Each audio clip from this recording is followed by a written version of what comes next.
New Year's evening weather. Rain forecast for 31st January, but could have a mild start from many.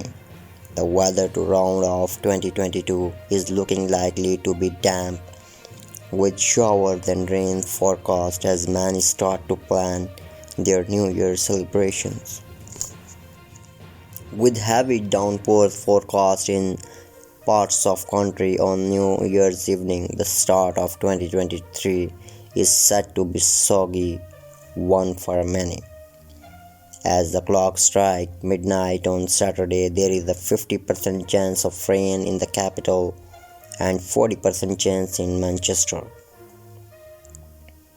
Those celebrating in Cardiff have a whopping 60% chance of getting soaked, according to long-range prediction from the Met Office. Those welcoming the new year in the bars and pubs and Belfast have better odds of staying dry, with just 20% chance of rain currently forecast.